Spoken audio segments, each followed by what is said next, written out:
شهر رمضان الذي أنزل فيه القرآن هدى للناس وبينات من الهدى وبركاته.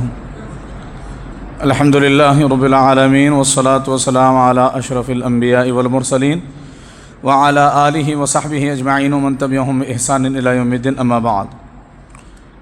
معزز سامعین، اللہ رب العالمین کا احسان و فضل و کرم ہے، الحمدللہ آج ہم نے 8واں روزہ اور 9ویں تراویح مکمل کر لی ہے۔ اللہ رب العالمین سے دعا ہے کہ رب العالمین جس طرح سے ہمیں ان عبادتوں کے کرنے کا موقع دیا ہے اسی طرح سے ہماری ان عبادتوں کو قبول بھی فرمائے، آمین۔ معزز سامعین، 9ویں پارے کا مختصر خلاصہ آپ کے سامنے رکھنا چاہوں گا۔ سب سے پہلے اس پارے کے شروعات میں سورہ اعراف ہیں، آیت نمبر 157 اور 158 یعنی 157 اور 158 میں اللہ رب العالمین نے فرمایا: اعوذ باللہ من الشیطان الرجیم، الذین یتبعون الرسول النبی الامی الذی یجدونہ مکتوبا عندہم فی التوراۃ والانجیل۔ نبی اکرم صلی اللہ علیہ وسلم کے بارے میں کہ اللہ کے نبی صلی اللہ علیہ وسلم کی صفات حمیدہ کا ذکر نہ صرف قرآن میں بلکہ گزشتہ کتابوں میں بھی موجود ہے۔ اس کے تعلق سے ایک حدیث ہم پڑھتے ہیں جس کے حوالے سے یہ بات معلوم ہو جائے گی کہ کس طرح سے اللہ کے نبی صلی اللہ علیہ وسلم کے بارے میں پچھلی کتابوں میں بھی موجود تھا۔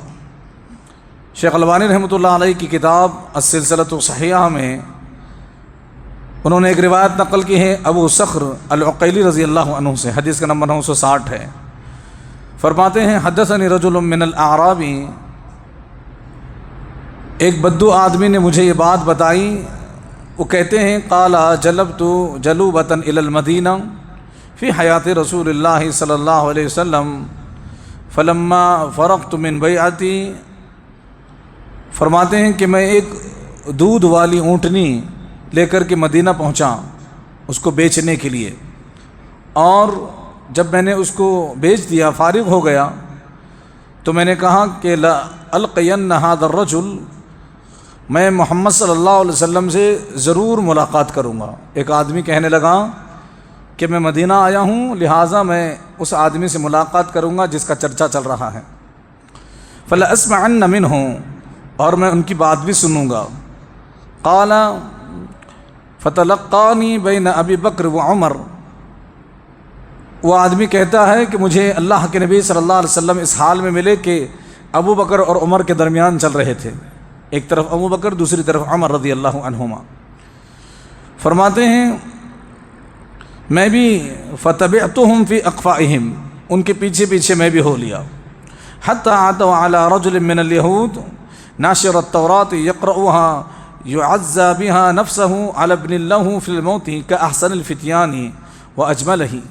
فرماتے ہیں کہ میں جب ان کے پیچھے پیچھے گیا، ابو بکر، عمر اور محمد رسول اللہ صلی اللہ علیہ وسلم یہ تینوں ایک یہودی کے گھر پر پہنچے، اور وہاں پر جب وہ گئے وہاں پر ایک آدمی ہے جو تورات کھولے ہوئے پڑھ رہا ہے، اور وہ اس لیے پڑھ رہا ہے اس کا بیٹا، جوان بیٹا اس کے سامنے دم توڑنے والا ہے، موت کی جانکنی میں پڑا ہوا ہے، اور وہ اس کے سامنے تورات پڑھ رہا ہے اپنے آپ کو اور اپنے بچے کو تسلی دینے کے لیے، اور اس کا بیٹا جو ہے وہ انتہائی خوبصورت بھی ہے، بہت خوبصورت نوجوان، ایک یہودی اپنے مرتے ہوئے بیٹے کے سامنے تورات پڑھ رہا ہے۔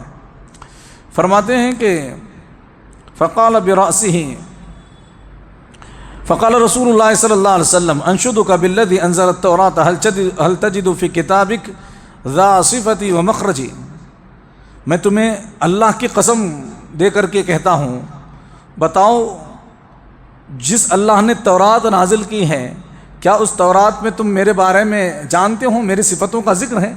یہ اللہ کے نبی صلی اللہ علیہ وسلم اس آدمی سے کہہ رہے ہیں جو حالانکہ تورات پڑھ رہا ہے، اس سے کہتے ہیں کہ کیا تورات میں میرے بارے میں موجود ہیں، میری صفتوں کا ذکر ہے؟ تو وہ آدمی اپنا سر ہلا کر کہتا ہے کہ نہیں ہے۔ فقال برأسہ ہکذا، وہ نام سر ہلا دیتا ہے کہ تمہارے بارے میں تورات میں کچھ بھی نہیں ہے، لیکن وہ جو اس کا بیٹا اب کی تب کی مرنے والا ہے وہ کہنے لگتا ہے اے والذی انزل التوراۃ انا لنجد فی کتابنا صفتک ومخرجک، اللہ کی قسم ہے، اس ذات کی قسم ہے جس نے تورات کو نازل کیا، آپ کی صفتوں کا ذکر تورات میں موجود ہے اور آپ کے تمام حالات کا ذکر تورات میں موجود ہے، جیسے آپ ہیں بالکل ویسے ہی تورات میں بیان کیا گیا ہے، آپ ہی ہیں وہ جن کے بارے میں تورات میں ذکر کیا گیا۔ دیکھیے باپ نے جھوٹ بولا، یہودیوں کی عادت ہے یہ، لیکن بیٹا مر رہا ہے تو اس نے مرتے ہوئے سچ کہا، اور پھر اسی وقت اس نے کہا وَأَشْهَدُ أَن لَّا إِلَٰهَ إِلَّا اللَّهُ وَأَنَّكَ رَسُولُ اللَّهُ، اور میں گواہی دیتا ہوں کہ اللہ کے علاوہ کوئی معبود نہیں اور آپ اللہ کے رسول ہیں۔ مرنے سے پہلے اس نے یہ گواہی دے دی۔ فقال، اور فوراً اس نے جو ہے دم توڑ دیا۔ اللہ کے نبی صلی اللہ علیہ وسلم نے فرمایا اقیموا اليہود عن اخیکم، ان یہودیوں کو یہاں سے دور کرو، یہ جو مرا ہے یہ مسلمان ہے، اس مسلمان اپنے بھائی سے یہودیوں کو دور کرو، اس کا جنازہ اٹھاؤ۔ اور پھر اس کا جنازہ اٹھایا گیا، اور پھر اللہ کے نبی صلی اللہ علیہ وسلم نے ثم ولی کفنہ وحنتہ وصلی علیہ، اس کو کفن بھی پہنایا، اس کو خوشبو بھی لگائی، اور پھر اللہ کے نبی صلی اللہ علیہ وسلم نے اس کے جنازے کی نماز بھی پڑھائی۔ تو اللہ کے نبی صلی اللہ علیہ وسلم کی صفات کا ذکر تورات میں ہے۔ یہ خود یہودی جو ہے مرنے سے پہلے قسم کھا کر کے کہتا ہے کہ جیسے آپ ہیں بالکل ویسا ہی تذکرہ ہماری تورات میں ہے۔ اللہ کے نبی صلی اللہ علیہ وسلم کتنے بڑے پیغمبر ہیں اور ان کا کیا مقام و مرتبہ ہے، اس سے ہمیں اندازہ لگ سکتا ہے۔ سورہ اعراف کے آیت نمبر 172 اور 73 ہے۔ اللہ رب العالمین نے فرمایا وَإِذْ أَخَذَ رَبُّكَ مِن بَنِي آدَمَ مِن ظُهُورِهِمْ ذُرِّيَّتَهُمْ أَشْهَدُهُمْ عَلَىٰ أَنفُسِهِمْ، یاد کرو اس وقت کو جب کہ تمہارے رب نے آدم کی پشت سے، آدم کی پیٹھ سے ان کی تمام ذریت کو نکالا تھا اور ان سے عہد لیا تھا، ان سے عہد و پیمان اور وعدہ لیا تھا، اور وعدہ کیا تھا؟ الست بربکم، کیا میں تمہارا رب نہیں ہوں؟ اللہ رب العالمین نے انسانوں کو پیدا کرنے سے پہلے آدم علیہ السلام کی پیٹھ سے، آدم علیہ السلام کی جسم سے جو ہے تمام آدمیت کو، تمام انسانیت کو نکالا، اور پھر ان سے ایک عہد لیا کہ کیا میں تمہارا رب نہیں ہوں؟ سب نے کہا تھا قالوا بلا شہیدنا، ہاں ہم گواہی دیتے ہیں کہ آپ ہی ہمارے رب ہیں۔ اللہ نے فرمایا ان تقولوا یوم القیامت انا کنا عن ھذا غافلین، یہ میں اس لیے پوچھ رہا ہوں کہیں قیامت کے دن یہ نہ کہنا کہ ہمیں اس کے بارے میں معلوم نہ تھا۔ او تقولوا انما اشرک آباؤنا من قبل وکنا ذریۃ من بعدہم، یا پھر تم کل قیامت کے دن یہ نہ کہہ بیٹھو کہ ہمارے باپ دادا شرک کرتے تھے لہٰذا ہم بھی ان کے پیچھے چل پڑے، پیروی کرنے لگے، باپ دادا شرک کرتے تھے ہم بھی باپ دادا کے دین پر چل پڑے، اور اللہ رب العالمین افتہلکنا بما فعل المبطلون، باپ دادا کے گناہوں کی سزا کیا تو ہمیں دے گا؟ یہ کل قیامت کے دن تم بہانے نہ بناؤ، اس لیے میں تمہیں ابھی عہد لے رہا ہوں۔ آئیے اس کے تعلق سے ایک دو حدیث سنتے ہیں۔ امام بخاری رحمۃ اللہ علیہ نے سیدنا ابو ہریرہ رضی اللہ عنہ سے روایت نقل کی ہے، حدیث کا نمبر 1385 ہے، 1385 میں حدیث موجود ہے، اور اسی طرح سے بخاری ہی میں 477 میں ایک حدیث موجود ہے۔ میں دونوں کو ملا کر کے آپ کے سامنے رکھ رہا ہوں۔ اللہ کے نبی صلی اللہ علیہ وسلم فرماتے ہیں کل مولود یولد علی الفطرہ، کہ ہر بچہ جو ہے فطرت اسلامی پر پیدا ہوتا ہے، یعنی مسلمان پیدا ہوتا ہے۔ فابواہ یحودانہ او ینصرانہ او یمجسانہ کما تنتج البہیمہ، اللہ کے نبی صلی اللہ علیہ وسلم فرماتے ہیں پھر اس کے ماں باپ اس کو یہودی یا عیسائی یا آگ کا پجاری بنا دیتے ہیں، جیسے ایک اونٹنی صحیح سالم بچہ پیدا کرتی ہے، اس کا کان وغیرہ سب سلامت ہوتا ہے، جب بعد میں پیدا ہو جاتا ہے تو لوگ اس کے کان کاٹ دیتے ہیں یا پھر اس میں کوئی سوراخ کر دیتے ہیں یا کوئی نشان لگا دیتے ہیں، لیکن اصل میں بچہ صحیح سالم اور بالکل درست پیدا ہوتا ہے۔ جیسے ایک اونٹ کا یا کسی جانور کا بچہ کان کٹا ہوا، نک کٹا ہوا پیدا نہیں ہوتا، ویسے ہی ہر انسان جو ہے مسلمان پیدا ہوتا ہے، بعد میں لوگ جو ہے اس کے ماں باپ اس کو کسی دین پر لے آتے ہیں۔ اسی طرح کی ایک اور روایت ہے مسند احمد کی، سیدنا انس بن مالک رضی اللہ عنہ راوی حدیث ہے، حدیث کا نمبر 12314 ہے، 12314 میں یہ حدیث موجود ہے۔ اللہ کے نبی صلی اللہ علیہ وسلم کی لمبی حدیث ہے ویسے، جس میں یہ ذکر ہے کہ اللہ رب العالمین قیامت کے دن جہنم میں جانے والے سے کہے گا کہ اگر زمین بھر کر کے تجھے دولت مل جائے تو کیا تو وہ دولت دے کر کے جہنم سے آزاد ہونا چاہے گا؟ تو وہ کہے گا کہ ہاں اللہ میں ایسا کروں گا۔ اللہ رب العالمین فرمائیں گے قد اردت منک اهون من ذلك قد اخذت عليك في ظهر آدم الا تشرك بي شيئا فابيت الا ان تشرك بي۔ اللہ رب العالمین فرمائیں گے کہ میں نے اس سے بھی چھوٹی چیز تجھ سے مانگی تھی، اور یہ اس وقت میں نے عہد لیا تھا جب تو اپنے باپ کی پیٹھ میں تھا، آدم کی پیٹھ میں جب تھا، جب میں نے تجھ سے یہ عہد لیا تھا، وعدہ لیا تھا۔ کیا وعدہ تھا؟ کہ تو میرے ساتھ کبھی کسی کو شریک نہ ٹھہرانا، میرے ساتھ شرک نہ کرنا، لیکن تو شرک کرنے سے باز نہ آیا، تو نے اپنی زندگی میں شرک کیا۔ یہ اللہ رب العالمین کل قیامت کے دن کہے گا۔ تو معلوم یہ ہوا کہ شرک نہ کرنے کا عہد بھی اللہ رب العالمین نے ہم سے لیا ہے، اور یہ باتیں ہم بھول گئے ہیں۔ کیوں بھول گئے ہیں؟ کیونکہ یہ ہماری فطرت ہے۔ اور اس کے تعلق سے آئیے ایک حدیث سنتے ہیں، ترمذی شریف کی روایت ہے، ابو ہریرہ رضی اللہ عنہ راوی حدیث ہے، حدیث کا نمبر 3076 ہے، 3076 میں حدیث موجود ہے۔ اسی آیت کی تفسیر میں امام ترمذی رحمۃ اللہ علیہ حدیث لے کر کے آتے ہیں۔ حدیث اس طرح ہے، اللہ کے نبی صلی اللہ علیہ وسلم نے فرمایا لما خلق اللہ آدم مسح ظہرہ فسقط من ظہرہ کل نسمۃ هو خالقها من ذریته الی یوم القیامہ۔ اللہ رب العالمین نے جب آدم کو پیدا کیا تو اللہ رب العالمین نے آدم کی پیٹھ پر ہاتھ پھیرا، اور مسح ظہرہ، ان کی پیٹھ کو پھیرا گیا، مسح کیا گیا، اور ان کی پیٹھ سے قیامت تک آنے والی ان کی تمام اولادیں جھڑ گئیں، نکل کر کے باہر آ گئیں۔ وَجَعَلَ بَيْنَ عَيْنَيْ كُلَّ إِنسَانٍ مِّنْهُمْ وَبِيضًا مِّن نُّورٍ ثُمَّ عَرَضَهُمْ عَلَى آدَمَ۔ اللہ کے نبی صلی اللہ علیہ وسلم فرماتے ہیں ہر انسان کی دو آنکھوں کے درمیان چمک، ہر انسان کی آنکھوں کے درمیان، پیشانی کے درمیان ایک چمک سی تھی، اور ان تمام انسانیت کو آدم علیہ السلام پر پیش کیا گیا۔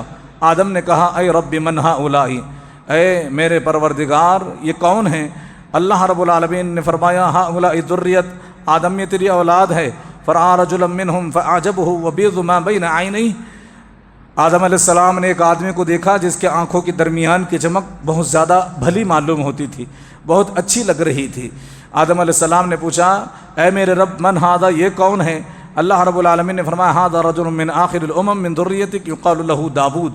اللہ رب العالمین نے فرمایا آدم آخری امتوں میں آنے والوں میں سے ایک تیری اولاد، ایک تیرا بیٹا جس کا نام داؤد ہے علیہ الصلاۃ والتسلیم۔ اللہ کے نبی حضرت آدم علیہ السلام نے کہا قال ربی وکم جعلت عمرہ، اے میرے رب تو نے داؤد کی عمر کتنی بنائی ہے؟ اللہ رب العالمین نے فرمایا سنین سنہ، کہ کچھ سال۔ اللہ رب العالمین نے جب ان کی عمر کے سال بتائے تو پھر آدم علیہ السلام نے فرمایا 60 سنہ، یعنی 60 سال جب بتائے تو پھر کہنے لگے آدم علیہ السلام اے ربی وہبت لہ من عمری، آدم کے جو 60 سال عمر ہے میری عمر میں سے بھی کچھ حصہ میں آدم کو دینا چاہتا ہوں، میں داؤد کو دینا چاہتا ہوں۔ آدم علیہ السلام نے کہا کہ جو داؤد کی عمر ہے 60 سال، میری عمر میں سے بھی میں 40 سال داؤد کو دینا چاہتا ہوں، 40 سنہ۔ فلما انقضى عمر آدم، جب آدم کی عمر مکمل ہو گئی علیہ السلام، جاءہ ملک الموت، تو ملک الموت ان کے پاس آئے، اور آ کر جب انہوں نے روح قبض کرنا چاہی تو پھر آدم علیہ السلام نے کہا اولم یبق من عمری 40 سنہ، آدم علیہ السلام کہنے لگے کیا ابھی میری 40 سال عمر باقی نہیں ہے؟ تم پہلے ہی میری جان لینے کے لیے آ گئے ہو۔ تو پھر فرشتے نے کہا اولم تعطیھا لابنک داؤد، کیا آپ نے اپنی وہ 40 سال کی عمر اپنے بیٹے داؤد کو نہیں دی؟ تو پھر اللہ کے نبی صلی اللہ علیہ وسلم نے یہاں پر بیان فرمایا فجحد آدم فجحت ذریتہ، آدم نے وہاں پر جھگڑا کیا فرشتے سے، اس لیے ان کی ذریت، ان کی اولاد بھی جھگڑا کرتی ہے۔ ونسی آدم، آدم بھول گئے تھے کہ انہوں نے عمر دی تھی داؤد کو، اس لیے ان کی ذریت، ان کی اولاد بھی بھول جاتی ہے۔ وخطی آدم، اور آدم جو ہے غلطی کر گئے، اس لیے ان کی ذریت، ان کی اولاد بھی غلطی کرتی ہے۔ تو یہ جو ہے ہماری فطرت میں ہے۔ اور اس سے ایک بات یہ بھی معلوم ہوئی کہ اللہ رب العالمین نے آدم علیہ السلام کی تمام ذریت کو آدم علیہ السلام کے سامنے پیش کر دیا تھا، جنتی اور جہنم سب کچھ اللہ رب العالمین نے بتا دیا تھا۔ تو یہ بات بھی اس حدیث سے معلوم ہوتی ہے۔ سورہ اعراف کی آگے چل کر کے آیت نمبر 180 ہے، جس میں اللہ رب العالمین نے فرمایا وَلِلَّهِ الْأَسْمَاءُ الْحُسْنَى فَادْعُوهُ بِهَا، اللہ کے بہترین نام ہیں، ان ناموں کے ذریعے ان کو پکارا جائے۔ بخاری کی حدیث ہے، حدیث نمبر 2736 ہے۔ اللہ کے نبی صلی اللہ علیہ وسلم فرماتے ہیں ان للہ 99 اسما 100 الا واحدہ من احصاها دخل الجنہ، اللہ کے 99 نام ہیں، 100 میں سے ایک کم، من احصاها دخل الجنہ، جس نے اس کو یاد کیا وہ جنت میں داخل ہو گیا۔ یعنی ناموں کو زبانی یاد کرنے کے ساتھ ساتھ ان کی معنی مطالب کو بھی یاد رکھنا اور ان کے معنی کو سمجھنا اور ان ناموں کے ساتھ اللہ کو پکارنا، ان ناموں کا وسیلہ لگا کر کے اللہ سے دعا مانگنا، اس سے اللہ رب العالمین ایسے شخص کو جنت میں داخل کر دے گا۔ اور یاد رہے یہ 99 ناموں کا جو ذکر ہے صرف 99 نام اللہ کے نہیں ہیں، اس کے علاوہ بھی اللہ کے بہت سارے نام ہیں، جیسا کہ اس حدیث سے ہمیں معلوم ہوتا ہے۔ السلسلہ کی حدیث ہے، عبداللہ ابن مسعود رضی اللہ عنہ راوی حدیث ہے، 2928 حدیث کا نمبر ہے۔ اللہ کے نبی صلی اللہ علیہ وسلم فرماتے ہیں ما اصاب احد قط هم ولا حزن فقال، جو کوئی شخص کسی غم میں، دکھ میں، تکلیف میں مبتلا ہو اور پھر وہ یہ کہیں اللہم انی عبدک وابن عبدک ناصیتی بیدک ماض فی حکمک عدل فی قضاؤک اسألک بکل اسم هو لک سمیت به نفسک او علمته احدا من خلقک او انزلته فی کتابک او استأثرت به فی علم الغیب عندک ان تجعل القرآن العظیم ربیع قلبی ونور صدری وجلاء حزنی وذهاب ہمی۔ اللہ کے نبی صلی اللہ علیہ وسلم فرماتے ہیں جو شخص یہ دعا پڑھے گا اللہ رب العالمین اس کے تمام دکھوں کو، غموں کو بدل کر کے راحتوں اور سکھ میں اور خوشیوں میں بدل دے گا اور اس کے دکھوں کو اللہ ختم کر دے گا۔ جب یہ حدیث بیان کی تو صحابہ نے پوچھا اے اللہ کے نبی صلی اللہ علیہ وسلم کیا ہم یہ دعا سیکھ نہ لیں؟ اللہ کے نبی صلی اللہ علیہ وسلم فرمایا کیوں نہیں، ینبغی لمن سمعها ان يتعلمها، جو بھی شخص اس دعا کو سنے گا اس کو چاہیے کہ وہ ضرور اس دعا کو یاد کر لے۔ اس دعا کا میں معنی آپ کے سامنے رکھ کر اپنی باتوں کو مکمل کر دیتا ہوں۔ معنی اس طرح سے ہے کہ بندہ کہتا ہے اے اللہ میں تیرا بندہ ہوں، تیرے بندے کا بیٹا یا تیری بندی کا بیٹا ہوں، ناصیتی بیدک، اللہ میری پیشانی تیرے ہاتھ میں ہے، ماضٍ فی حکمک، اللہ رب العالمین میرے تمام فیصلے تیرے حکم کے مطابق ہے، عدل فی قضاؤک، اور میرے بارے میں تیرا ہر فیصلہ انصاف کے اوپر ہوگا، اسألک بکل اسم هو لک سمیت بہ نفسک، اللہ میں اس نام سے تجھ سے مانگ رہا ہوں، تیرے ان ناموں کا وسیلہ لگا رہا ہوں جو نام تو نے خود اپنے لیے رکھے ہیں، اللہ نے اپنے نام خود رکھے ہیں، او علمتہ احد من خلقک، اور اللہ رب العالمین یا وہ نام جو تو نے اپنے بندوں میں سے، مخلوق میں سے کسی کو سکھائے، جیسے انبیاء کو اللہ رب العالمین نے نام سکھائے، انبیاء کو اپنے کچھ نام اللہ نے سکھائے، کچھ خاص نام بتائے ہیں، یا اسی طرح سے او انزلناہ فی کتابک، یا پھر وہ نام جو تو نے اپنی کتاب میں نازل کیے ہیں، جیسے اللہ کے بہت سارے نام قدیر، علیم، حلیم، حکیم، یہ تمام نام قرآن میں موجود ہیں۔ اسی طرح سے او استأثرت بہ فی علم الغیب عندک، یا اللہ رب العالمین وہ نام جو تیرے غیب کے خزانے میں ہیں، جو تو نے ابھی تک کسی کو نہیں بتائے۔ اللہ کے کچھ ایسے نام ہیں جو صرف اللہ کے پاس خاص ہیں اور وہ اللہ رب العالمین نے کسی کو نہیں بتائے، نہ ہی کتاب میں نازل کیے، نہ ہی کسی نبی کو بتائے ہیں۔ ان ناموں کے ذریعے بھی اللہ میں تجھ سے مانگتا ہوں۔ دیکھیے یہ بہت اہم ہے، ہم جب بھی دعا مانگے تو اپنی دعاؤں کے آخر میں کیا کہیں، اللہ میری تمام دعائیں میں تیرے ان ناموں کے ذریعے مانگ رہا ہوں جو تیرے خزانے میں ہیں، جو تیرے غیب کے خزانے میں ہیں، ان ناموں کے ذریعے اللہ میں تجھ سے مانگتا ہوں۔ ایسا جب کوئی مانگتا ہے یہ خصوصی دعا ہو جاتی ہے اور اس کی دعا قبول ہو جاتی ہے۔ اور پھر کہنے لگے اللہ رب العالمین تو نے قرآن کو میرے دل کی بہار بنایا اور میرے سینے کا نور بنایا، وجلاء حزنی، اور قرآن کے ذریعے سے میرے غموں کو، میرے دکھوں کو تو نے دور کیا، وذهب ہمی، اور میرا غم چلا گیا قرآن کی وجہ سے۔ یعنی قرآن پڑھنے کی وجہ سے انسانی روح کو جلا ملتی ہے، شفا ملتی ہے، بیماریاں جاتی ہیں، سکون ملتا ہے، راحت ملتی ہے، برکت بھی آتی ہے۔ تو یہ قرآن کی عظمت بھی اس میں بیان کی گئی ہے۔ تو یہ دعا بڑی آسان ہے، 2-3 لائن کی ہے، اگر رمضان میں موقع ملے تو ہم اس کو یاد کر لیں۔ اس حدیث کا نمبر 2928 ہے، السلسلۃ الصحیحہ میں یہ حدیث موجود ہے۔